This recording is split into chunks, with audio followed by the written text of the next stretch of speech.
Good morning, good afternoon, or good evening, and thank you for joining us for our second iteration of the Discover Australia webinars. My name is AgriFutures, and I'm the Acting General Manager of Global Innovation Networks here at AgriFutures Australia. I'd like to begin today's session by acknowledging the traditional owners of the lands in which we meet and pay my respects to elders past, present, and emerging. I'm coming to you from Wiradjuri country here in Wagga Wagga in New South Wales. I'm thrilled to welcome participants from around the globe to discover Australia's vibrant agri-food tech innovation landscape. We're running this webinar to help you as international organisations get a snapshot of Australia's agri-food sector ahead of our evokeᴬᴳ 2026 event. We also want to give you the chance to explore the unique strengths, opportunities and commodities each state offers and better understand the nuances that make each region unique. Whether you're joining us to prepare and plan for your trip to evokeᴬᴳ in Melbourne, or simply to learn more about the Australian ecosystem, we're here to help you scope out potential connections and opportunities for collaboration or partnership. Before we kick off, just a couple of housekeeping notes. Today's session will run for approximately 90 minutes, with each speaker allocated a specific time. If you have any questions during the session, please use the chat function in the Teams. Our team will then answer these questions as we go along. So please don't feel like you have to wait until the end to ask anything. If you don't get a response to your question today, we'll follow up afterward with a written response. This session will also be recorded and we'll share the recording with all attendees post-webinar. Before we dive in, I'd like to introduce you to our organisation, AgriFutures Australia. AgriFutures is one of Australia's 15 rural research and development corporations. We call them RDCs, a uniquely Australian model for building a sustainable and prosperous future across our agriculture, fisheries and forestry sectors. RDCs are funded through a mix of government contributions and industry levies, enabling us to invest in research, development and extension to support the sustainability, profitability and resilience of Australian rural industries. At AgriFutures, we proudly support the research needs of 13 levied industries, delivering innovative solutions that provide tangible returns for producers.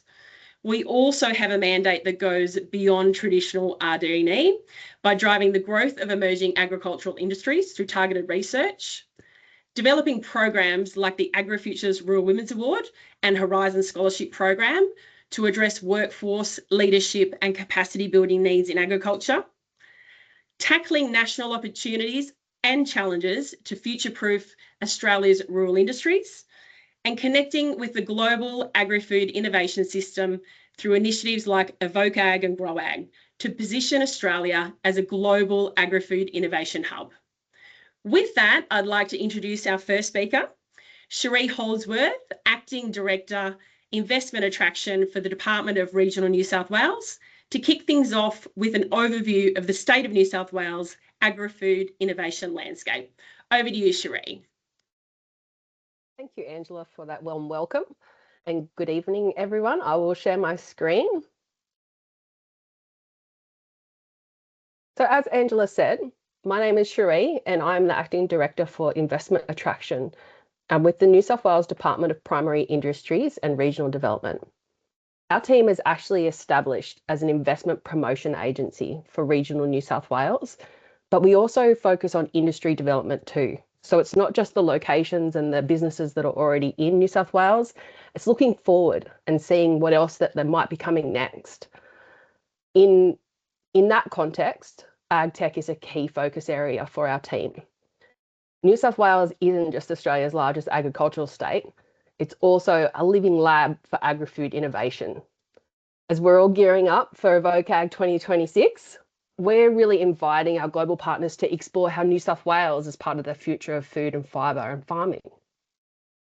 New South Wales is Australia's largest and most diverse agricultural state, producing 1/3 of the nation's food and generating over 25.5 billion in gross value of GDP annually. It's home to a thriving agri-food economy supported by world-class commodities and advanced infrastructure and a strong innovation ecosystem. I'll tell you a little bit more about that later in the presentation. New South Wales leads the nation in ag tech adoption, and that's driven largely by the Farms of the Future program, which is delivered by the department. This is a statewide initiative which enhances digital capability, sustainability, and productivity across all the farming systems. My colleague, Ailey, has created this fantastic slide here. It has a hyperlink included, which I understand that you guys are going to be given access to these slides after the presentation. But what we wanted to highlight is that behind these numbers and the commodities that we produce in New South Wales, there's a story of resilience and reinvention. New South Wales farmers are not only producing at scale, they're adapting to the climate, to the market, and to consumer shifts, and they're doing it with agility. Think about chickpeas. Once a niche and, sort of smaller market, it's now a global export strength for New South Wales and for Australia, thanks to local breeding programs. Livestock, cotton, wheat, horticulture, they're all areas which we know are going to grow and be an opportunity for ag tech innovation in New South Wales. In addition to this, ag tech and investment in New South Wales isn't just about the immediate returns. It's about the relevance to the broader economy. Whether you're scaling an ag tech or launching a startup or entering into new markets, New South Wales offers the diversity, the infrastructure, and the policy alignment to make that happen faster and smarter. There's a workforce advantage in New South Wales that is having the largest agricultural workforce in Australia. And that's supported by targeted training programs like AgSkilled and really strong university partnerships. The New South Wales government is actively supporting ag tech through grants, through infrastructure and sustainability programs. The Farms of the Future initiative, which is $105 million primary industries and the $105 million primary industries productivity abatement program. New South Wales isn't though, it's just not sitting waiting for innovation to happen, it's funding it. We've included some links here to some programs that are active right now. And in particular, I wanted to point out the Special Activation Precincts program. In regional New South Wales, there are 4 locations which have been identified by the New South Wales government, and fast-track planning and streamlined approvals can take place in those locations. We want to look at those locations as somewhere where you can set up and just get going. So if you're looking for somewhere to set up, that is the kind of conversations we'd like to have for you when you're coming along and thinking of coming to Evoke Ag. In New South Wales, we have identified some real innovation hotspots and some key industries, which we think are a primary focus.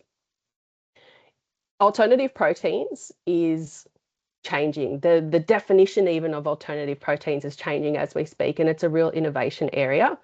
Part of my team, we have delivered and developed a New South Wales opportunity statement for plant-based proteins, and I think there's a real opportunity there to expand on what that traditional market is.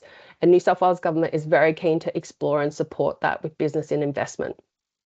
We also have the significant supply chain infrastructure, those plug and play zones, the special activation precincts where you get freight access and streamlined approvals, and you're also co-locating with other innovators. Then on top of that, of course, is the world-class biosecurity standards, which we know we need to secure our agricultural future in the state. In addition to all of that, we have smart research hubs that aren't just academic, they are deeply embedded in the industry. We have the smart farms, the synthetic biology labs, and these institutions are co-creating solutions and innovating like we have never seen before. The New South Wales government, through the Department of Primary Industries and Regional Development, has agricultural research statements. Agricultural research centres, I'll get there. My words, I've been talking too much today, clearly I can't get them out. But then we also have some really strong collaborations with universities. Part of my team's work in the investment space is to understand each university's capabilities and strengths and be able to articulate that to potential investors.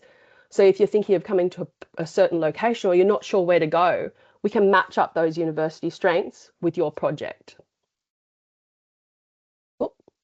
And before I close, I just wanted to, have one last final pitch, because I know all the states are going to do a fantastic job here tonight. And so I want to make sure that you remember New South Wales. We're not just sort of showcasing New South Wales here. We want you to come and be part of the agricultural future. Whether you're an investor or an innovator or a researcher, there's somewhere in New South Wales for you and you'll fit. So let's start that conversation before evoke:ag. Reach out, get in touch. We've got our contact details here, which we can share. And I think the best collaborations start with a conversation. You don't know what you don't know. And our team, our whole purpose is to meet with investors and have that discussion with you and see how we can help you move forward. Thank you. Thank you, Cherie, for highlighting New South Wales key industries and innovation opportunities.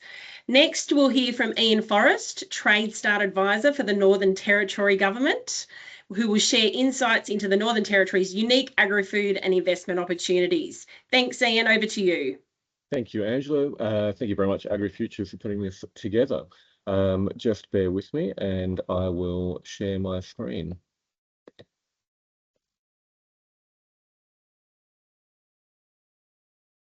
Okay, so I am coming to you from Darwin in Northern Territory. So my role is to work with the Department of Agriculture to look at research farm operations and making them more efficient and productive and generate outcomes and innovation for industry in the Northern Territory. So to begin, just wanted to give a bit of context to the jurisdiction. We are right at the top of Australia. We really are on Asia's doorstep, and we are closer to key Asian markets than we are to the capital cities of the rest of Australia. So that's really orientating everything we're doing in industry across agriculture.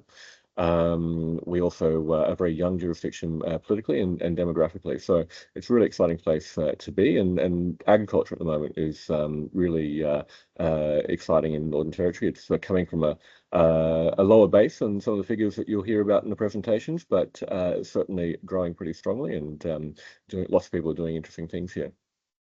So the sector broadly, the agricultural sector, is worth about 1.4 billion to the NT economy. Cattle take up mainly the vast majority of it, about 1.2. And the plant-based ag sector is comprised about 300 million to the NT economy. With our cattle production, it's mainly divided between north and south. The northern half of cattle are orientated towards live export. Indonesia is our largest buyer. This year has been a record year for cattle movements to Indonesia. I think we've shipped over 400,000 head of cattle from Northern Territory. The cattle that we do produce for export markets are Bos Indicus, and the cattle that's produced in the southern half of Northern Territory are Bos Taurus, and they're mainly for domestic markets or box beef export markets. And it's got some pretty amazing figures that we have about 8% of Australia's cattle herd, and 46% of the territory's landmass is dedicated to cattle production. Also, while we're on the subject of livestock, can't fail to mention crocodiles. So that's an emerging sector in Northern Territory. We have a huge amount of them, but we've also got some great farms that are producing some of the highest grade crocodile leather in the world, and we are a large supplier to large international fashion houses from Northern Territory. The horticultural sector, as I said before, is worth about over 300 million. We produce over 50% of Australia's mangoes, and we also export further from Darwin to Singapore, North America, and the Middle East for mangoes. In relation to melons, we produce about 20% of Australia's melons, and we also have an emerging broadacre sector as well.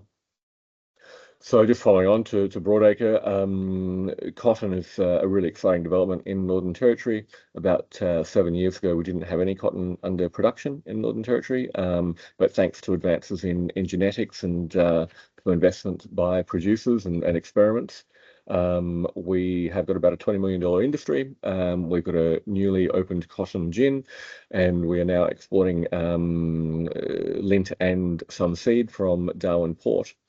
So that is really exciting, and it's projected to grow the cotton broadacre sector. It's great for the entire industry in that the seed is used by pastoralists to feed into their cattle production systems, given that it's a highly rich protein source for cattle. So it just means we can turn off cattle faster, and also we have a great byproduct of high quality lint. So yeah, that's a really exciting industry in the NT. We also have about 49,000 hectares of forestry plantations. We have the world's largest African mahogany plantation, and also quite a large sandalwood plantation. Both those commodities are probably going to be at maturity in about 7 years or so, with large volumes exported through most likely Darwin Port. We also have a large timber plantation that's Indigenous owned and driven on the Tiwi Islands, and that is going into its second rotation. That's an amazing success story, and that's mainly used for paper production.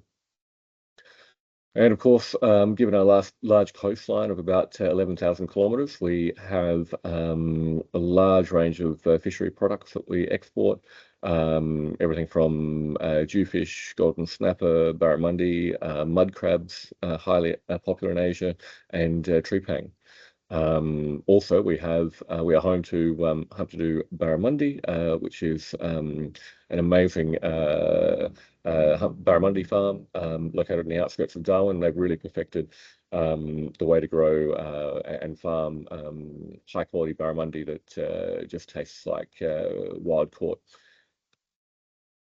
So, as I mentioned at the start, Northern Territory Government has a range of research farms where they're undertaking research on every aspect of agricultural production in Northern Territory. And we are looking at doing more and inviting global businesses to come and utilise our research farm footprint. We are across the Northern Territory and across a range of climatic zones. From the north, wet tropical areas to the central region of Northern Territory, arid and hot and cold climate. Yes, please come and have a chat with us if you are interested in Northern Territory, if you are interested in utilising our research farm assets, our footprint, our staff, our expertise. We are definitely here to help you. We are encouraging anybody to come and utilise our farms and try, test, and then apply your work to the rest of the world, because we are a perfect jurisdiction to do that. So I am very well open to receiving questions, comments, and if you are coming to the Territory, please reach out and get in touch, and hope to see you at evokeᴬᴳ. Have a good night. Thanks so much, Ian, for those valuable insights into the Northern Territory's agri-food sector. Now we'll move to South Australia. So please welcome Tim Ingram, Business Development Manager, Food, Wine and Agribusiness at Invest SA, to talk about South Australia's key industries, innovation drivers and collaboration opportunities. Thanks so much. Over to you, Tim. Thanks. And waiting for that to come up now. Cool. Okay, my name is Tim Ingram. I've turned my camera off just for ease of presenting. I'm a business development manager within Invest South Australia, based in Adelaide. My team's charged with supporting the strategic objectives of the state government, which are aligned to economic development, with a lens focused on identifying and securing investment and trade opportunities across the food, wine and agribusiness sector. Thanks again to the wonderful growag team for driving this initiative, and thank you to all of you that have tuned in to this session to hear about the wealth of opportunities that Australia as a whole can offer. I'll start just by showing a short presentation video of my home state of South Australia.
There we are.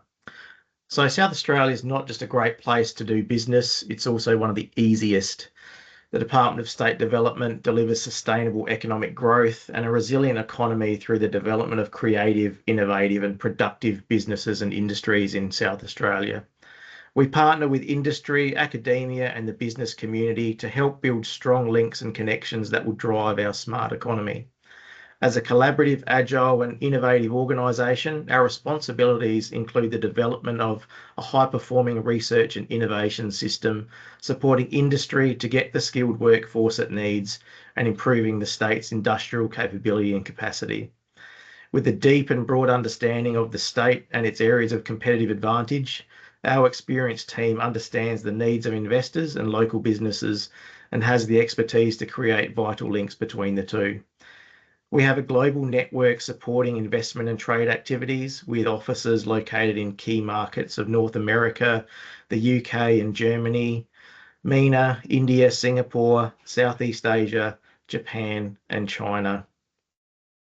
Invest SA itself is investing in the future of our great state, drawing on global expertise, technologies and innovations to help create a dynamic business sector and unlocking new opportunities to ensure the agriculture sector continues to thrive for the next generations.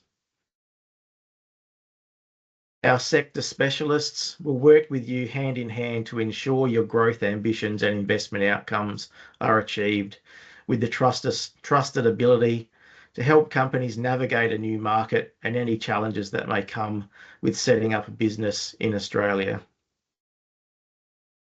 South Australia's got many strengths for business and an extremely supportive and collaborative agri-food tech ecosystem, offering huge potential for entrepreneurs, startups, scale-ups, and multinationals looking to a new market to expand their global footprint or simply explore capabilities for potential partnerships. We adopted the manufacture where you grow tag a few years ago, exiting out of the COVID period, as it resonated with many stakeholders globally in the food and agribusiness industry to leverage the state's strengths and natural advantages within our food production system. Our state excels in our primary production sectors across grains and pulses, premium wine, seafood and aquaculture, horticulture with the largest area of covered cropping production in the nation, meat and livestock, dairy and forestry. Primary industries and agribusiness contribute over 18.5 billion in revenue. 51% of South Australia's exports are primary industries and associated processing. Food and beverage manufacturing is the largest component of manufacturing in SA, accounting for almost a fifth of total manufacturing activities. With the country's driest state, so innovation and technologies that mitigate drought impacts for farmers have been developed over many decades. With the continuous technology advancement over the years across plant breeding, irrigation management, controlled environment ag, post-harvest processing, remote sensing, traceability and provenance validation, and utilisation of vast renewable energy resources, South Australia's demonstrate our resilience in the face of a growing global demand for our food commodities. The ag sector is supported by a network of innovation precincts, including the Wait Precinct, home to the largest concentration of ag and wine research and teaching expertise in the Southern Hemisphere, and a leading centre of Australian research capability in wine, grains, soil and plant breeding.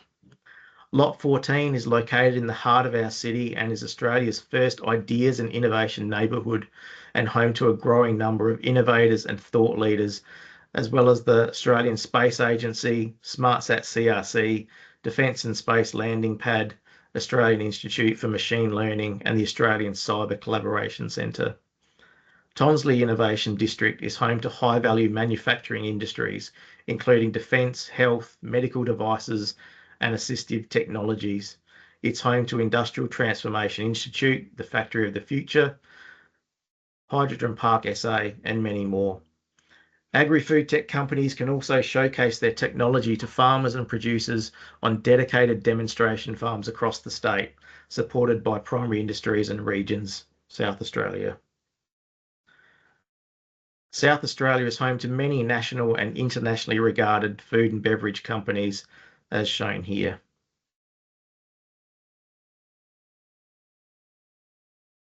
Agtech solutions start with an idea. As most of you know, with the ideas, you need people to trust the solution you're offering. South Australia's ecosystem offers those capabilities and access to the networks that will support your creative ambitions with companies like Think Digital, Flux Robotics, and Agtech by Design that feature in these images.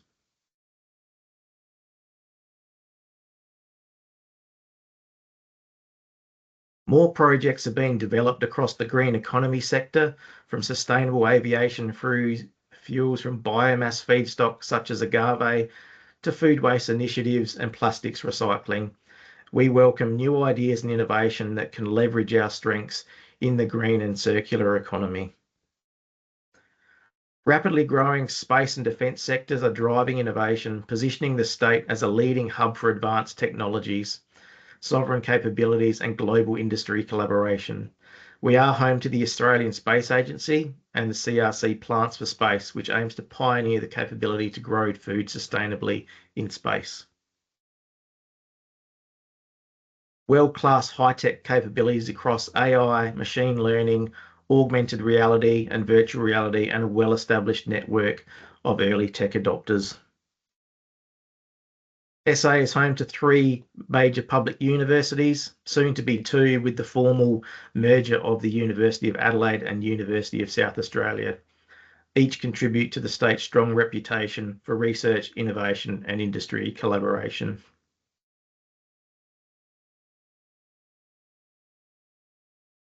SA is home to several innovation precincts, offering a network of collaborative opportunities to grow your business. SA has a reputation for its relaxed yet vibrant lifestyle, so I'll let these images speak for themselves.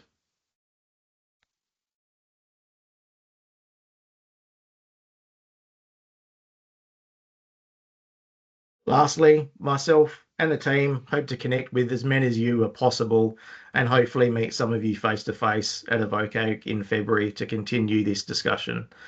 Please feel free to reach out at any stage, put something in the chat or hit me up after the event, and we look forward to your engagement. Thank you for listening, and I'll hand over to Beck for the next part. Thanks so much, Tim, for highlighting South Australia's strengths in agri-food innovation. Just a reminder, if you have a question, please don't hesitate to pop it in the chat. The team are ready and waiting to answer those on your behalf. So next, we'll shift focus slightly as I introduce my colleague, Rebecca Bradford, Manager of Engagement, Customer and Growth at grow:ag. Beck will provide a brief overview of grow:ag's role in connecting and supporting Australia's agri-food innovation ecosystem. Thank you, Beck. Over to you. Thank you, Ange, and hello, everybody. Thank you so much for joining us. Also, just letting you know, our team have been asking a couple of questions in the chat. We'd love to get some answers. We'd love to know what sort of engagement you're looking for, what type of partners you might be looking for in the Australian market, understand a little bit more about your priorities and get the conversation going. So keep an eye on the chat for those questions coming through. So as Ange and Tim just said, I'm Beck Bradford. I'm Manager for Engagement at AgriFutures grow:ag. Our program sits in the Global Innovation Business Network Business Unit here at AgriFutures Australia, alongside our evokeᴬᴳ program. We like to think of ourselves as sister programs almost. So AgriFutures grow:ag was first launched in 2021. Our aim was to set up a platform to help drive visibility across research and innovation in Australia and around the world. We highlight opportunities for partnership and facilitate the link between research and innovation and commercial and industry partners and other support programs. So we do this on the platform through primarily through 2 key functions, through our opportunity and research project listings, and then through our content and resources.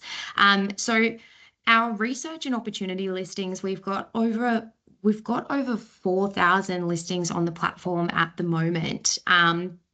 And what we do is we work with partners across the agri-food tech innovation ecosystem. We work with IDCs, research and development corporations.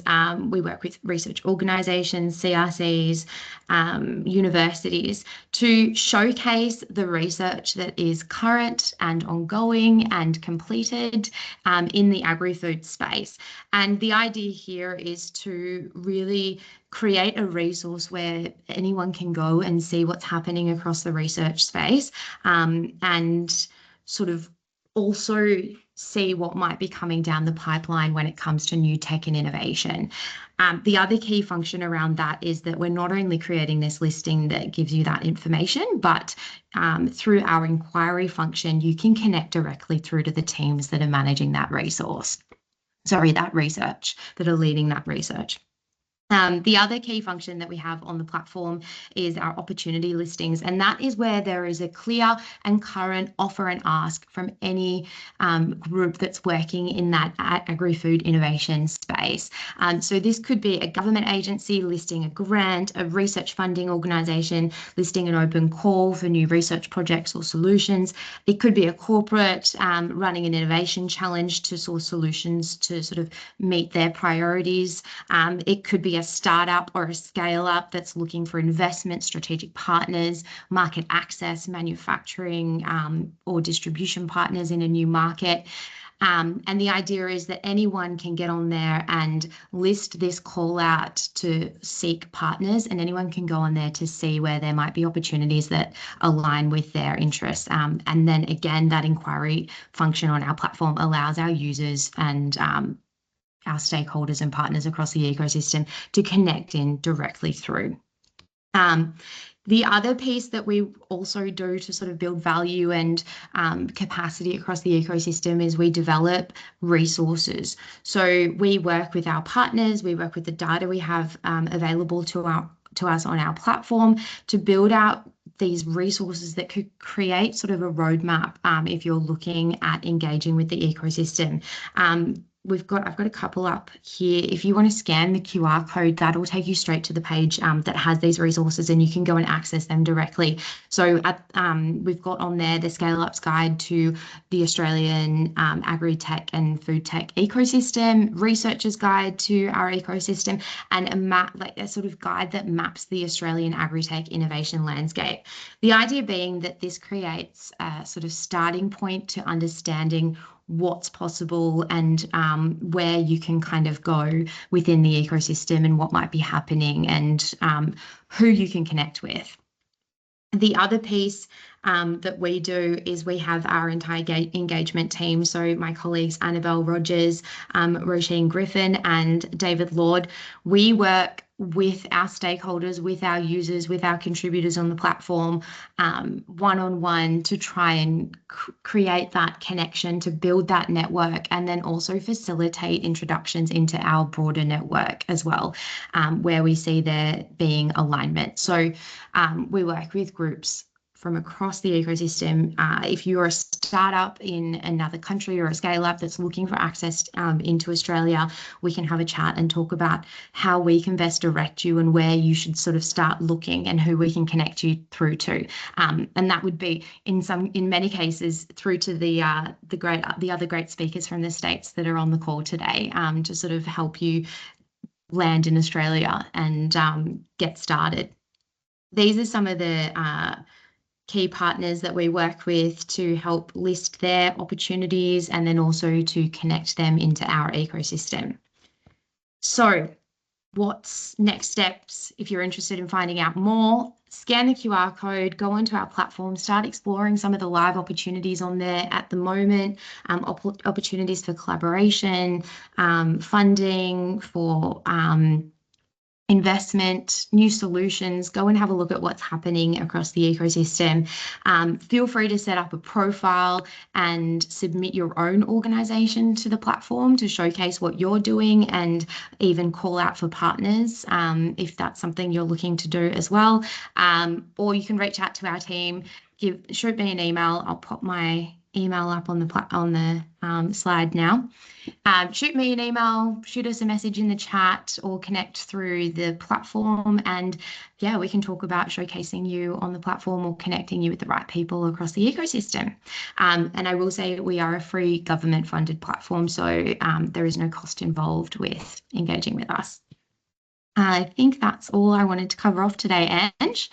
Yeah, reminder, check the chat for some questions. I know we've had some great people letting us know where they're from. There's some people coming from all over the world today, so that's really exciting. So yeah, keep an eye on the chat and keep asking questions and letting us know what you think. Thanks. Great, thank you, Beck. Now we'll hear from Executive Director, Investment Attraction, David Bennett, from the Tasmanian Office of the Coordinator General, who will give us an overview of the key industries and opportunities in Tasmania. Thanks for joining us, David. Over to you. Thanks for that, Ange. I hope me now. Fantastic. Thanks for that. It's really it's an honour here to be presenting on the Tasmanian agricultural and food industry, and yeah, thanks to AgriFutures for organising this event. My name is David Bennett. I'm the Executive Director for Investment Attraction with the Office of the Coordinator General, and I'm coming to you from Launceston, which is a UNESCO City of Gastronomy. So the Office of the Coordinator General is Tasmanian Government's principal entity to attract and support investment into the state. Our role is to promote Tasmania's advantage and provide access to government for investors and to help them get things done in a timely manner. We facilitate a range of different major projects, including those that we attract, and support them with case management and help them to navigate the Tasmanian business environment. We work to making doing business in Tasmania easier and to reduce barriers to investment and to promote competitiveness and to facilitate the assessment of approval of investment opportunities. And this includes a focus on reducing red tape. We also have a role in fostering innovation in the startup community and connecting that sector with the Tasmanian businesses and opportunities.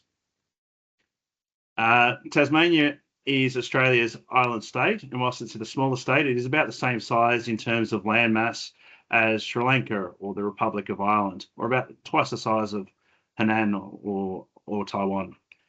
We have a pristine natural environment with 48% of the island protected in national parks and reserves. This builds upon our brand. We're also one of the handful of places in the world that is 100% self-sufficient in renewable energy, with a target of generating 200% of our existing capacity by 2040. Scientific monitoring on the northwest coast of Tasmania has consistently demonstrated that Tasmania has some of the cleanest air in the world and also some of the world's purest water. For growing purposes, we have 4 seasons and a counter seasonality with the Northern Hemisphere. We only have 1% of Australia's landmass, but 27% of the nation's freshwater dam capacity. This is important for the resilience and growth of our agricultural sector, but also important in terms of our energy generation.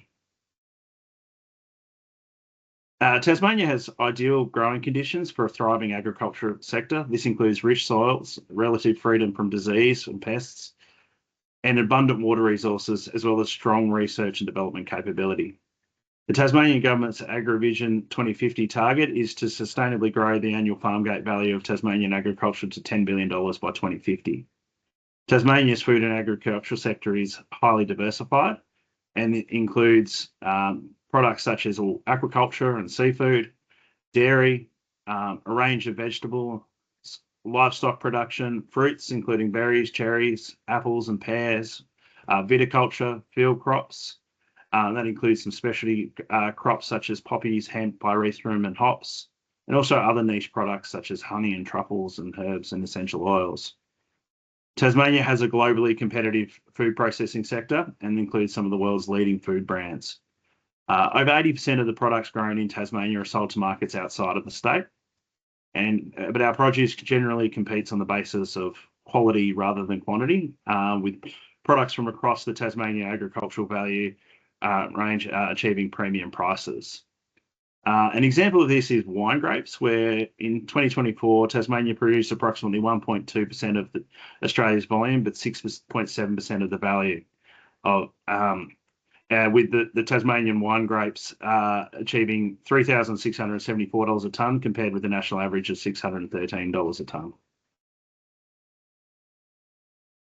Tasmania's isolation is also an advantage and has helped us to develop unique specialty industries, such as the Tasmanian poppy industry and also pyrethrum. This has supported the development of extractive industries and developed biotech skills across the state. These are now being applied into innovative areas such as nutraceuticals and also into the decarbonisation of supply chains through extractions from products such as seaweed.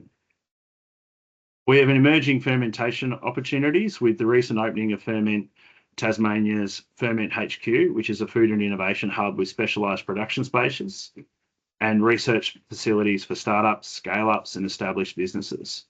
There is also a range of circular economy opportunities for the valorisation of byproducts for agriculture, fruit, vegetables, dairy and livestock, and then the growing and the processing sectors. We also have opportunities for premium alternative proteins, particularly from companies wanting to support our growing aquafeed and stock feed and nutraceutical sectors. Tasmania has a lively agtech ecosystem, and with government support and direct participation from farmers, cooperatives, technology providers, research institutes, global and local corporates, as well as successful startup and scale-up entrepreneurs. The state has invested heavily in research and development programs designed to address agricultural productivity, safe food production, and social and natural resource management issues. Tasmania's strong pool of agricultural expertise stems from both farmers and research organisations such as the Tasmanian Institute of Agriculture, which is a joint venture between the University of Tasmania and the Tasmanian government, covering the entire agricultural and food value chain from production to consumption. The expertise includes agronomy, precision agriculture, soils and drainage, whole farm systems modelling, plant extractives, value addition to primary produce such as shelf extension, and also for improved nutritional performance. The Research Centre for Innovative Horticulture Hub for Transforming Food Industry focuses on the food provenance, value chain and consumer behaviour. The Centre for Food Innovation is a collaboration between the University of Tasmania and the Defence and Science and Technology organisation, as well as the CSIRO. And this uses key technologies to make and test specialised foods that could find dual use in defence and civilian markets, such as sports performance, nutrition, aged care, and also shelf-stable foods for emergency response. The Tasmanian Farm and Innovation Hub, drought resilience adoption and innovation, that's its focus. The CSIRO Marine and Atmospheric Research has aquacultural and salmon selective breeding programs, and we also have IMAS, which researches that spans the oceans and the cryosphere, as well as biodiversity in fisheries and aquaculture. An example of a collaboration with Tasmanian research hubs is the traditional Chinese medicinal herbs in Tasmania, which this research hub is focusing on viable growing methods for these traditional Chinese herbs. It's a collaboration between the Australian Education Management Group and the Tasmanian Institute of Agriculture. This was established in 2019 and is now being extended through to 2026 and has had some significant results and is being extended into looking at both the growing and also the processing of this, and is exploring what is a significant opportunity in a large and growing industry. Tasmania is also supportive of startups, scale-ups, entrepreneurs, and has collaboration opportunities in the agri-food tech space. This support has led to the development of agri-food tech accelerator programs, incubator programs, innovation hubs, and co-working spaces, as well as scale-up facilities. Food Tech Tasmania brings food and agri-tech startups from around the world to complete an accelerator program in Launceston. And this program is focused on improving the way food is grown and processed, purchased or consumed. In 2024, there was 10 graduates, which came from North America, the Middle East, Europe, Africa and Asia.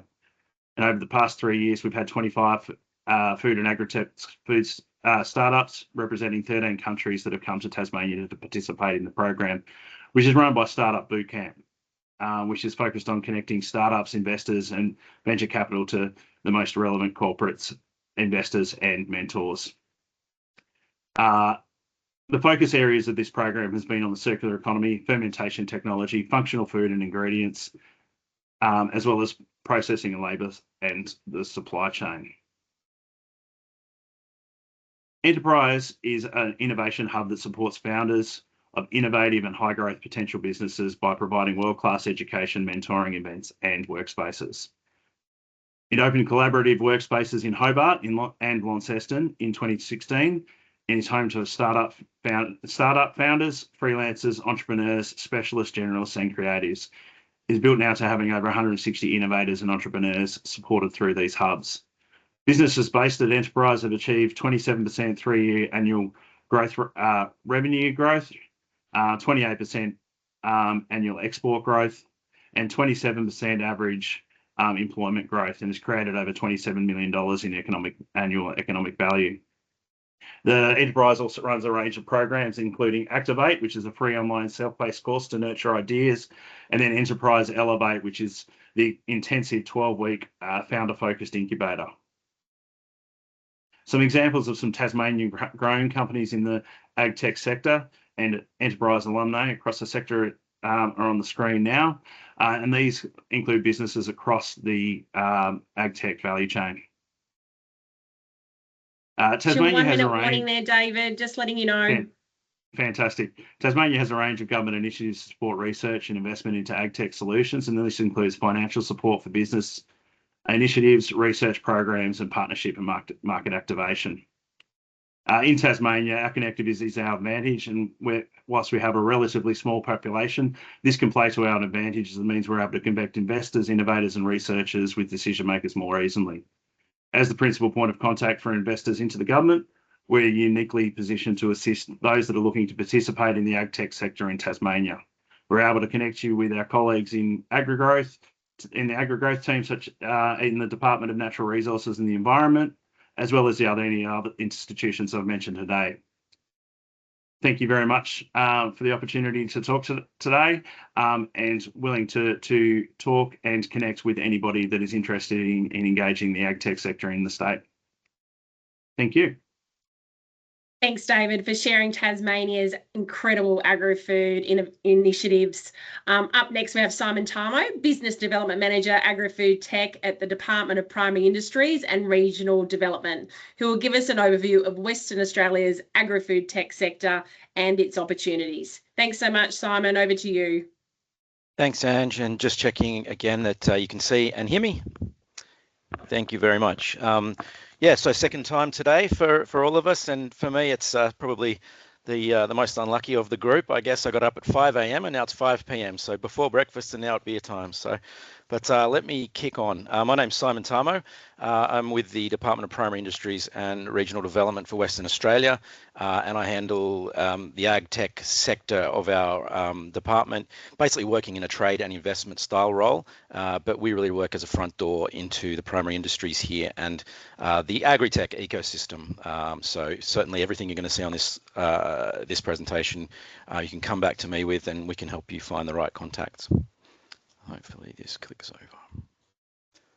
All right, we always begin these presentations with a bit of a little bit showing off almost. Western Australia, we're very big. We're the biggest state in Australia and second biggest in the world in terms of administrative divisions, and that means obviously quite a lot in terms of agri-food production.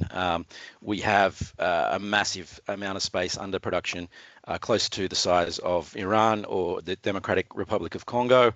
And that's spread importantly across 5 different climatic regions. Now, when it comes to ag tech and the amount of challenges and opportunities, I suppose we have, obviously you can see that the spread here makes us a really interesting sandbox and canvas for ag techs.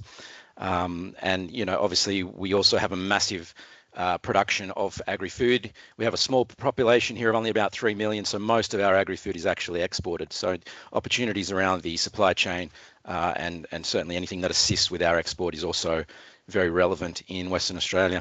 If you can see on the map on the right, there's obviously all of the major agri-food categories are covered there. Won't go into all of them, but grains through the wheat belt section is obviously a strong part for Western Australia. We have a lot of livestock, and then as you go up through to the north, more tropical horticulture as well, and certainly some emerging industries like cotton up in the very north. On this slide, we like to sort of bring that all together and what that means for our ag tech ecosystem. We've had, so firstly, we just mentioned that there's been some strong growth here in the last few years, largely off the back of actually evokeᴬᴳ itself. We hosted evokeᴬᴳ in 2024 as part of the project team on that, and we had a great time. And that has certainly consolidated a lot of our growth in recent years, the fact that we had this event here. We've seen about 66% growth up until about last year. This is continuing to grow. We probably have about 100 to 150 ag techs that you would consider them in our state at the moment, give or take, and depending on who's coming through from research. As you may imagine, the focus of a lot of our tech is on the upstream and pre-farm gate. With that amount of space that we have under plantings and with livestock, there's obviously a lot of opportunities but also challenges to deal with. Certainly our soil here in Western Australia is not great in general, even though we do produce such a lot. So anything to do with improving soils or monitoring soils and actually scanning soils is also a really strong growth point for us at the moment.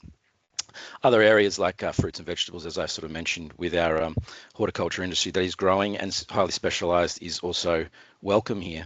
This slide, we talk a little bit about the overall sort of commitment to sustainability for the government.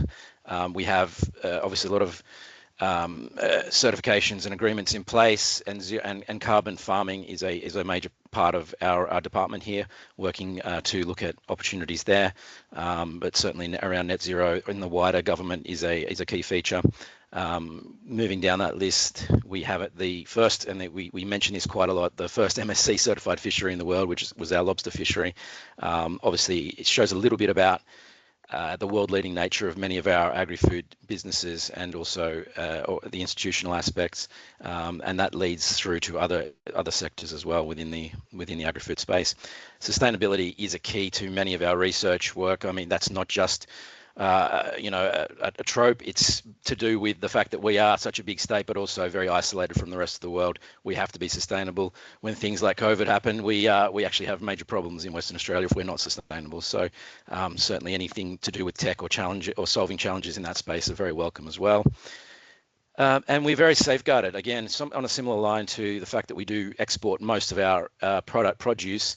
We need to make sure that we can service all of the world's industries, our markets, and certainly the biosecurity is a key factor for that. As many of you will know, getting access to different markets is difficult if you have problems in your local industries. So our biosecurity is first class, and technologies that help with that are also very welcome.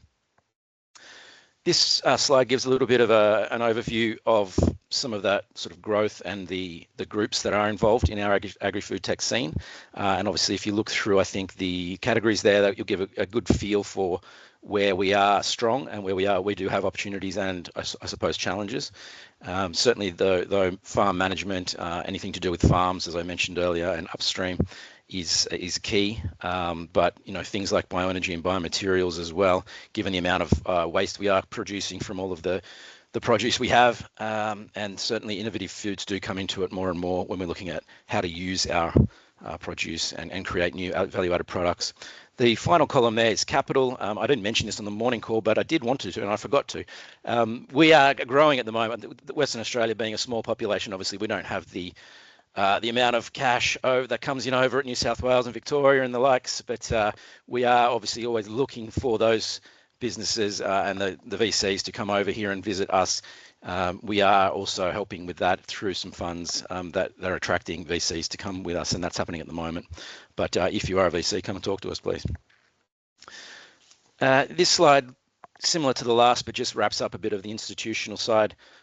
We have strong universities, all of them in some way help with the agri-food tech industry, or just in general for the agriculture industry, and that cuts right through to the national bodies that are very strong also in Western Australia. grains, as I mentioned earlier, is a massive factor for our state, and therefore there's a lot of research going on here and a lot of opportunities to work with those national bodies and our state bodies together.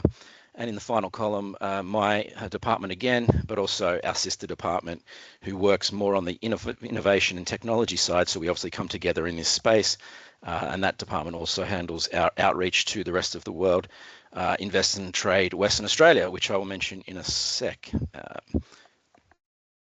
We also have this Food Innovation Precinct, which is a relatively new arrival in Western Australia. It's been around about 10 years now, I think, since the first inception of the idea. It's looking very new still, and it's really a world-class facility. It has partnerships already with some of the world's other similar facilities around the world.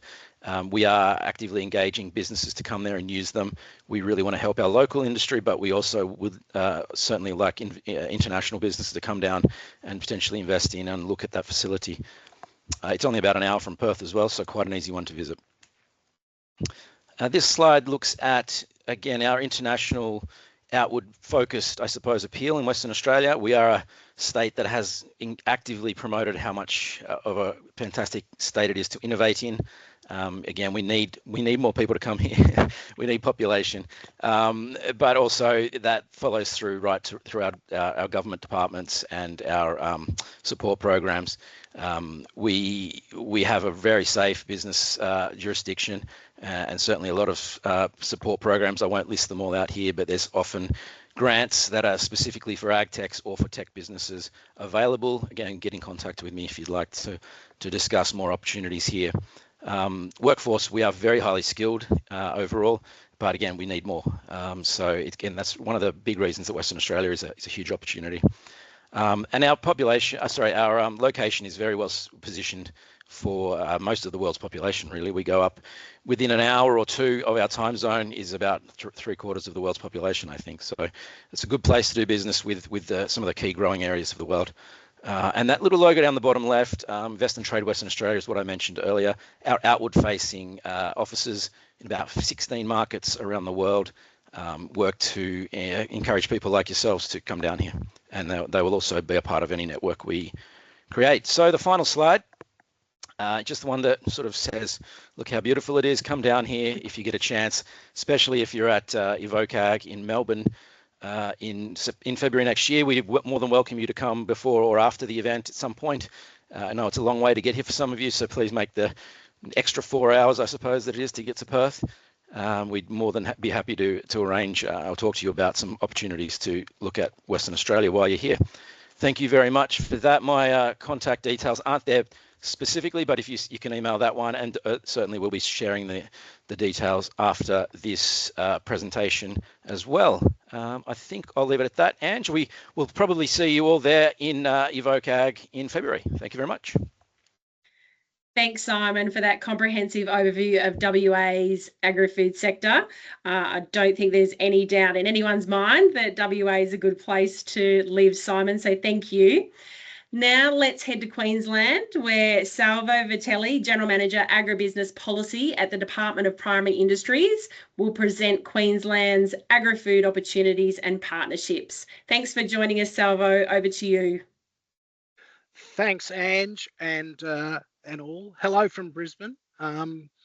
Before I start, I'd just like to say thank you for everyone that is joining us, and I'd also like to thank our AgriFutures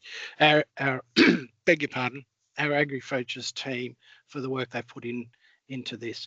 I'm Salvo Vitelli. I'm the General Manager of Agribusiness Policy within the Department of Primary Industries in Queensland.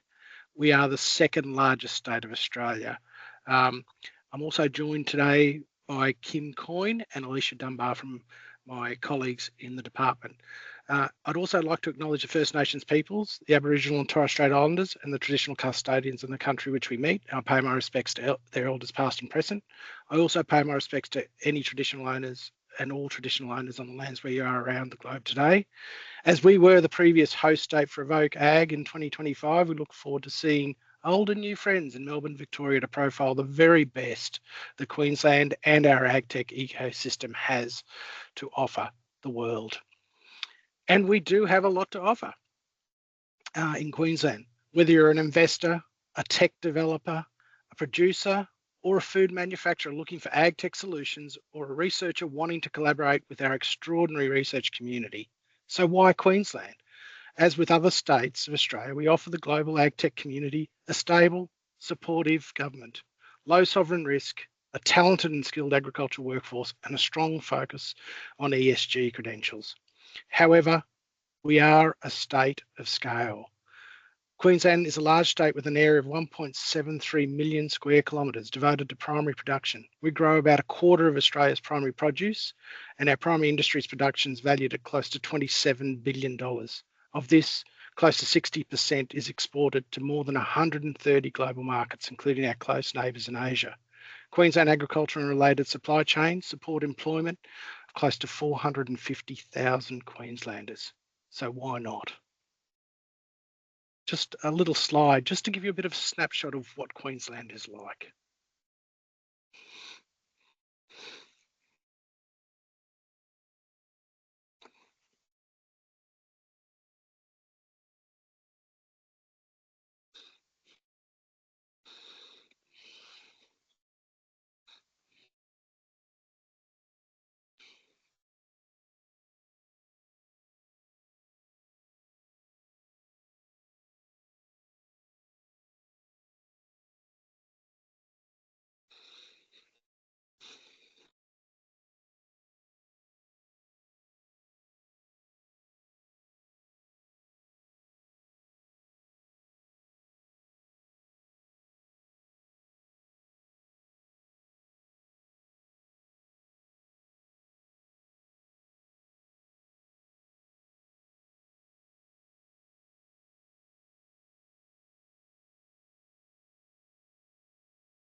Oh, I love that video, and it is Queensland, a land of opportunity. How great. And we look forward to seeing you.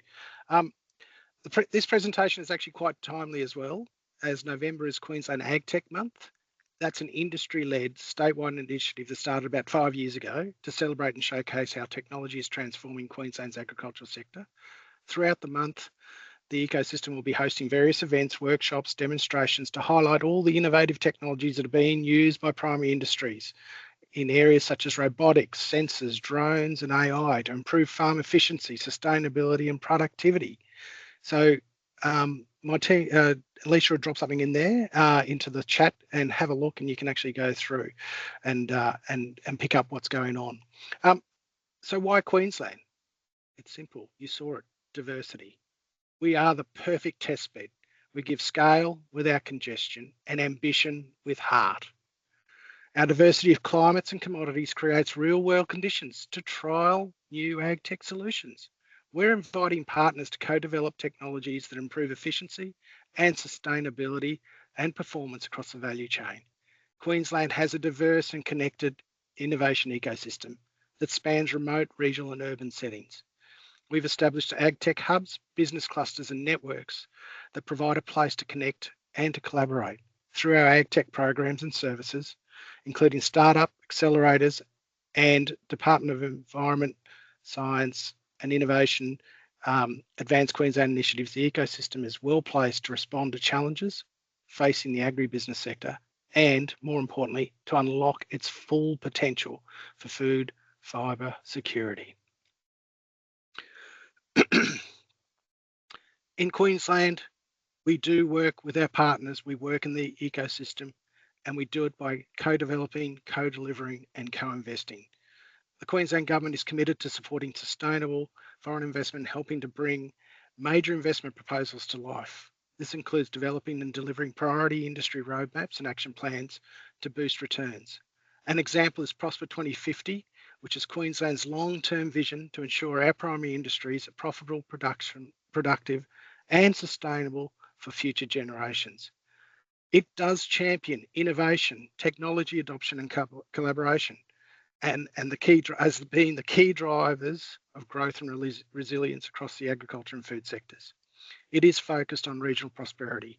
Prosper 2050 empowers communities to be bold, connected, and globally competitive. Queensland's positioning itself, as I said before, to be a global testbed for agtech innovation, where industry, research, government, co-design and scale solutions.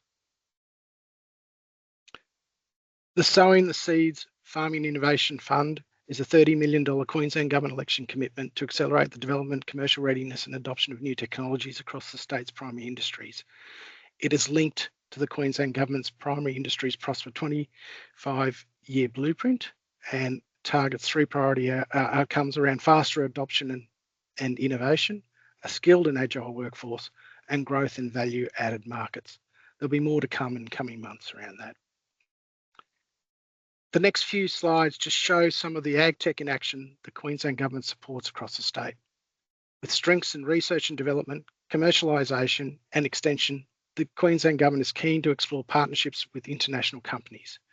This year, the department will manage a research development extension budget, including agtech, that's valued at more than $160 million, delivering impact for livestock, aquaculture, cropping, horticulture, forestry, and food processing industries.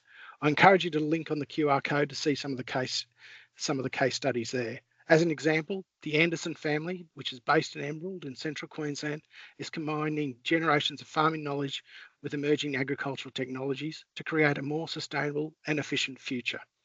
They operate 2 properties. The family grows pulses, grains, and cotton, and uses a mix of irrigation and rain-fed systems with water sourced from the Fairburn irrigation network. Their operations reflect a strong commitment to efficiency and environmental stewardship. The Andersons participated in the department's Farm Tech Connect program to help better integrate agtech solutions into their operations. And over a 5-year period, the return on investment is an impressive 17,229%. That's right, 17,000%, indicating a return of $177 for every dollar invested. With a 7% annual discount rate, the net present value is calculated to be over $1.2 million over 5 years, signifying a substantial increase in wealth for the Andersons. Well done to them. DPI's beef researchers are developing a surveillance camera system and mobile app using artificial intelligence modelling that can identify disease symptoms such as skin lesions and production issues, including changes in behavioural body condition in cattle in remote locations. The data captured by cameras is automatically analysed and fed back to the producers. The app will potentially put this kind of remote surveillance tool in every producer's hand. DPI agriculture researchers are working with industry on new technologies to reduce waste and algae to improve effluent water quality. This is so important given the location of these aquaculture farms near the Great Barrier Reef, which is a $54 billion industry in Queensland. It's your 1-minute warning there, Salvo. Queensland's Agri-Science Network via Agri-Science Queensland includes over 600 specialist researchers working from 38 different locations across the state in areas around livestock, cropping, horticulture and food processing. And our DPI Smart Farms are fostering collaboration between research institutions, industry and technology providers to accelerate innovation and adoption.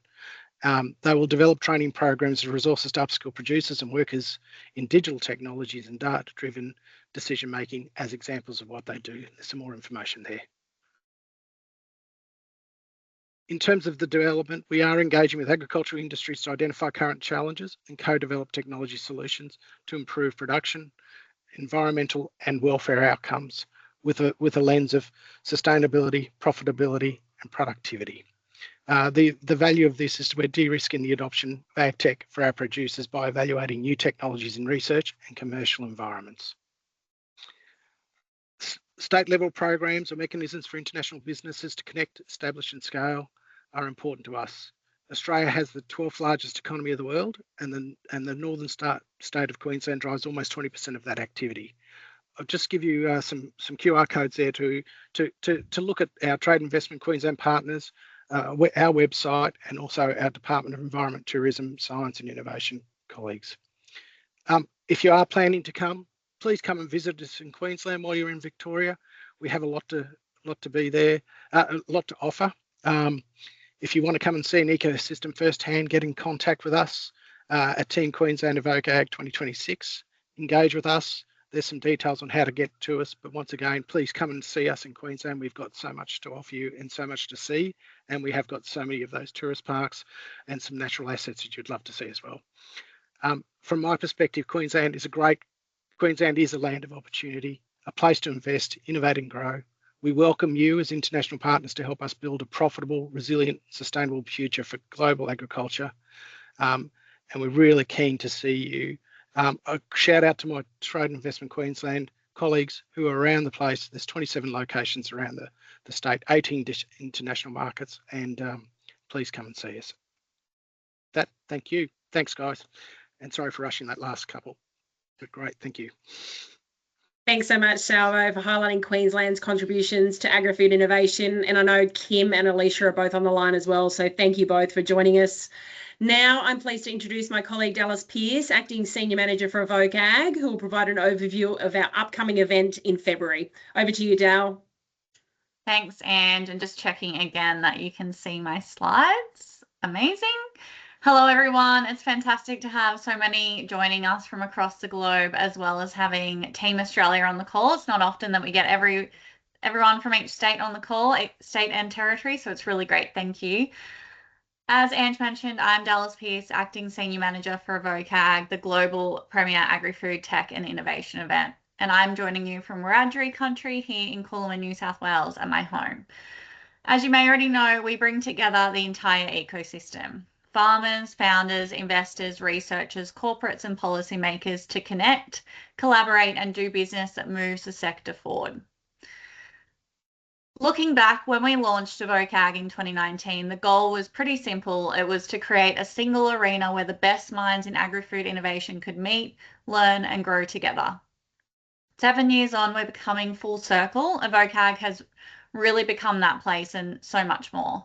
It's now recognised globally as the event where real partnerships, investment opportunities and commercial outcomes are born. Since that very first year, we've welcomed over 8,000 delegates, 390 investors and 1,100 producers, and generating a $13 return to the ecosystem for every dollar invested in evoke:ag. And these are just some of the stats from our recent event that we held in February 2025 in Brisbane in Queensland.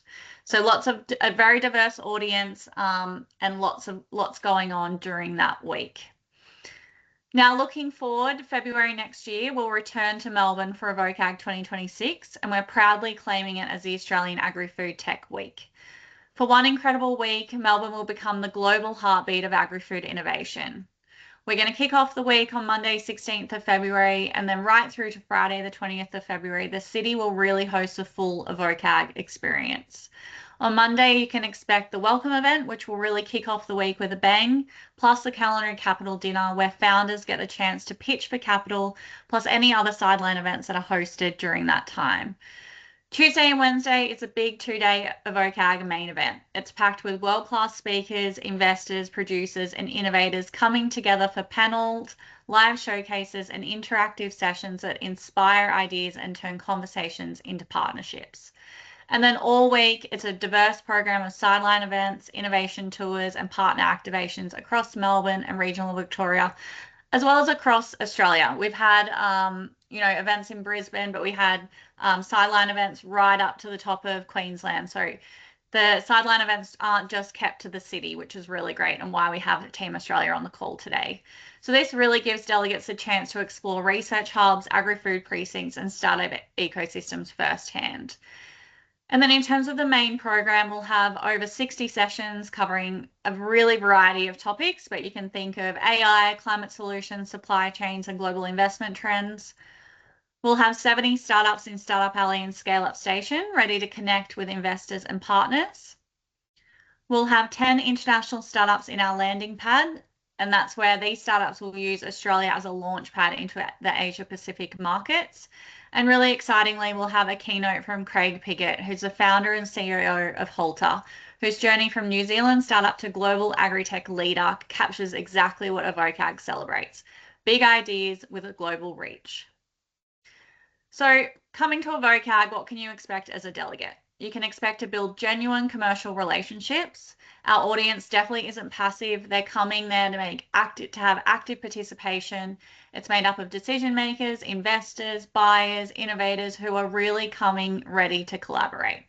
And you can expect exclusive access to Australia's agri-food innovation ecosystem, introductions to research organisations, RDCs, corporates, producers, everyone who are actively looking for partners and new technologies. And you can really expect an event that goes much beyond a conference. It's a week-long immersion into the people, the technology, and the opportunities that define the future of food and farming here in Australia. For our international audience today, evokeᴬ really is your gateway into Australia's agri-food tech ecosystem. It's a great place to meet customers, to meet partners and investors who are ready to scale ideas that matter. We work really closely with trade agencies, embassies, and innovation networks worldwide to help international delegates land softly and make meaningful connections before, during, and after the event. And of course, we couldn't ask for a better home for 2026 than Victoria, a state recognised globally for its vibrant agri-food and innovation landscape, from world-class research centres and universities to leading food manufacturers and startup hubs. Victoria truly represents the collaborative spirit that makes evokeᴬ what it is. So please, if you haven't already, mark your calendars for the 17th and 18th of February 2026 and plan to join us in Melbourne for the Australian Agri-Food Tech Week, anchored by evokeᴬ 2026. If you want to learn any more, jump onto our website, send us an email and get in touch. But we can't wait to welcome you to Australia. Thanks so much, Dal, for that fantastic overview of evokeᴬ 2026. To conclude our presentations this evening, we're delighted to welcome Terry Beattie, Director, Agriculture Sector Development at Agriculture Victoria, and Xining Yang, Market Leader, Greater China and New Zealand at Invest Victoria, who together are representing this year's evokeᴬ host state, Victoria. Terry and Xining will share highlights into key opportunities, organisations and industries shaping the state's agribusiness landscape. Over to you both. Thanks very much, Angela, and thanks also, Dallas, for those kind words about Victoria as the host state for evokeᴬ. I'd like to begin by acknowledging I'm joining you today from the lands and waters of the growᴬᴳ people in regional Victoria. Pay my respects to their elders past and present and all First Nations people joining the call today. As Angela introduced me, Terry Beattie, Director of Agriculture Sector Development at Agriculture Victoria. I'm also joined by my colleagues Linny Tom and Stephen Bowe, and co-presenting with me today is Xining Yang from Invest Victoria. I will say there are apologies from Annie, whose name you'll see on the last slide today, but is a late apology for this session. So it's our pleasure to be representing Victoria and provide you with an overview of our state's agri-food sector ahead of your week-long visit to Melbourne and Victoria for evokeᴬ 2026. Painting the scene for Victorian agri-food sector, agriculture is a key driver of Victoria's economic growth and productivity.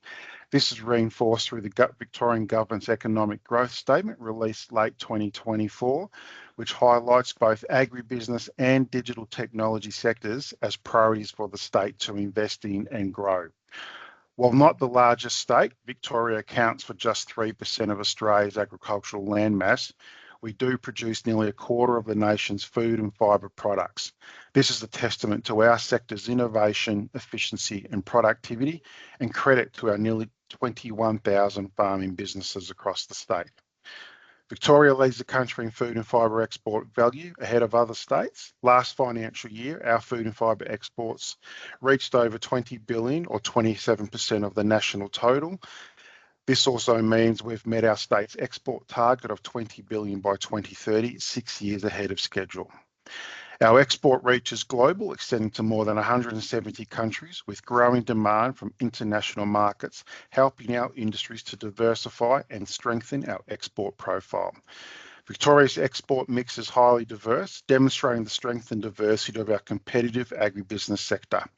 We're Australia's #1 exporter of dairy, horticulture, animal fibre and skins and hides. Our state is also a major exporter of meat, grain, prepared foods, animal feed and seafood. As you can see on the bottom right-hand side of this slide, food products make up the majority of Victoria's agricultural exports, accounting for 82%, while fibre products represent the remaining 18%. As we've heard through the introduction from the AgriFutures team, Victoria is at the forefront of agriculture innovation in Australia. We're working in close partnership with farmers, industry and investors to address some of agriculture's most pressing challenges, from boosting productivity and building drought resilience to strengthening biosecurity and navigating growing global trade pressures. With 25% of Australia's farm businesses and a strong research foundation, including 9 leading universities and more than 14 dedicated agriculture research and development centres, Victoria offers a strategic advantage for innovation and product testing. World-class facilities such as the Grains Innovation Park and the ARC Dairy Innovation Hub are delivering cutting-edge research supported by a highly skilled workforce. Our AgriBio facility in Melbourne and 5 regional smart farms are collaborating with global partners to pilot domestic and international breakthrough technologies that deliver practical solutions for farmers. Victoria is also home to over 3,500 entrepreneurs, including more than 150 dedicated agtech startups, making a vibrant hub for innovation and next-generation agricultural solutions. The Victorian government over recent times has invested more than $100 million to lay a strong foundation for agtech and innovation in Victoria, from digital connectivity to supporting on-farm adoption of agricultural technologies. This includes a more recent $15 million investment to support the growth of the agtech ecosystem, tripling the number of agtech startups in the state. Through a strong pipeline of initiatives such as our AgTech Pre-Accelerator and Accelerator programs and investment funds like the Hugh Victor Mackay Fund, we are supporting Victorian agtech startups to commercialise technologies and scale up. Agriculture Victoria actively supports agtech adoption through trials across its smart farms network. For example, Holter's virtual fencing technology was demonstrated at Agriculture Victoria's Allenbank Smart Farm, helping to shape regulatory reform while demonstrating benefits in pasture management, labour efficiency and animal welfare. Our smart farms are living laboratories where research is translated into real-world practical outcomes for farmers. The Victorian Government remains committed to supporting both domestic and international agtech companies developing solutions to industry challenges, particularly in areas like drought, productivity, biosecurity, climate and sustainability, and those looking to invest in scale in the state. This slide just describes at a fairly high level that Victoria is a thriving hub for agri-food innovation. With a large network of partners, Victoria offers a dynamic ecosystem that accelerates innovation and commercialisation across the agri-food sector. I'm now going to hand across to Zinning, who will talk about the investment opportunities and support that Invest Victoria offers. Thanks, Zinning. Thank you very much, Terry. And I'm very pleased to be the lucky last today. As Terry introduced, I'm Zinning, looking after the China-New Zealand market with Invest Victoria. And we are the Victorian government agency supporting foreign companies to set up in the States. Got a trouble, Terry, to help me turning the page. Terry, thank you. So for Invest Victoria, we are your concierge desk, literally. We literally started in your markets with our offices overseas. We have 23 offices. And then on the ground here in Melbourne, we can link you to different agencies, navigate through regulatory approval processes, and also access to a range of government agencies and fundings and support. Sorry, Terry, next page.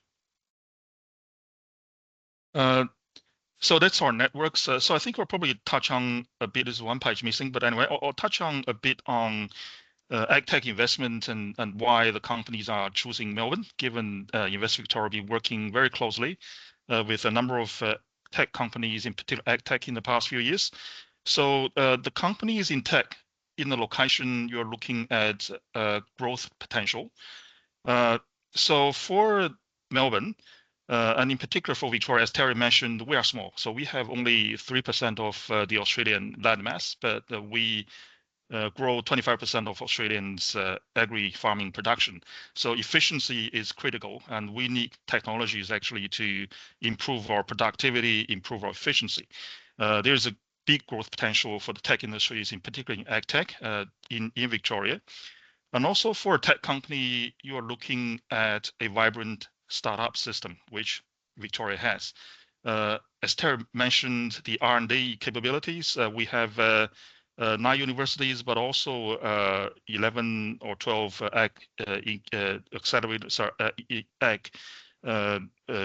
agriculture-related research institutes. Worth mentioning that 30% of Australians' food processing research are actually in Victoria, and you need a vibrant fund manager, the VC system. In Victoria, the startups in 2024 raised around $748 million across 130 deals. And also we have incubators, around 40 incubators and accelerators in Victoria, including ag tech incubators. And we need talent availability, which we have as well. So I'll give you a quick overview of this case study. It's a company called PolyB. It's a great Singaporean-based company founded in roughly 2019, and the company is specializing in AI, using AI, computer vision, autonomous drones. The company providing solutions in ag industry, particularly in yield forecasting, autonomous pollination, enabling growers to optimize productivity and sustainability. So it's a great company. And in February 2025, the company established its Australian New Zealand headquarters in Melbourne, and it's based in our La Trobe University's Bandura campus, which is also a food innovation precinct for Victoria. So why the company is choosing Melbourne? R&D is a critical factor of it. The company partnered with La Trobe University and also Hot Innovation, which is the Australian grower-owned R&D organization, and also leveraging on the R&D tax rebates, which is the federal government rebates of 43% refundable tax offset for eligible companies and the projects. The second reason is the talent availability. As the company required positions like industrial engineering and AI, there's no issue finding these talents in Victoria, given we have all these talent pool and the university systems just churning out these tech graduates every year. The third reason, they see Victoria has a great market potential. As they are mainly servicing these growers, and in Victoria, we have over 3,000 horticultural farms in Victoria, and that provides a great markets for the company, not just in Victoria, but also expanding to other states. And the fourth one, as they said, they really appreciate the support from the Victorian government. We hold their hands at the very beginning in the market through our office in Singapore, but also introduce them to the R&D partners, La Trobe Uni. Also, there is an agri research center there called La Trobe AgriBio. So we introduced the company to the uni, local VC funds, supporting their recruiting their talents and staff through Invest Victoria, we call Talent Finder program. And also, we're going to make sure that they are connected in the industry and also feel welcomed in the States. So introduced them to a number of networking opportunities in Victoria. So the company now is happy, called Melbourne Victoria Home. That's our PolyB story. I think we still get one more page, Terry. Great. So that's the last page. We get Steve there, and also Annie. She's our director for Asia. So we do look forward to welcoming you to Melbourne during the Evoke Ag. But in the meantime, please reach out to myself, Annie, Steve, Terry, and also in the markets, whether you're located in Europe, Singapore, or any other country. Find our nearest office, and we look forward to speaking with you. Probably hand over to Terry to have a bit of wrapping up. Oh no, you've done it nicely. Thanks. And I was just going to say, finally, with the AgriFutures team, we're proud to be bringing evokeᴬᴳ back to Victoria as the host state in 2026. And as Zinning said, we encourage you while you're in Melbourne, connect with us. We'll get you engaged in world-leading research, immersive regional experiences, and connect you with the investment opportunities that allow us to work with you as you grow and scale in Australia and Victoria. So I'll hand back to Angela. Thanks so much, Terry and Zinning, for showcasing Victoria's agri-food innovations. We're really excited to be heading back your way in February. And also a big shout out to Stephen and Lenny, who are also on the line and are a fantastic team to deal with. So thank you both. That's it from us. So thank you to everyone for joining us today and to our speakers for sharing their insights. We hope this webinar has provided you with a deeper understanding of Australia's agri-food tech landscape and highlighted the opportunities available to you. As part of today's session, we've also developed a digital resource that summarises key highlights from each state and provides links to further information. You'll receive a copy along with the recording of the webinar shortly.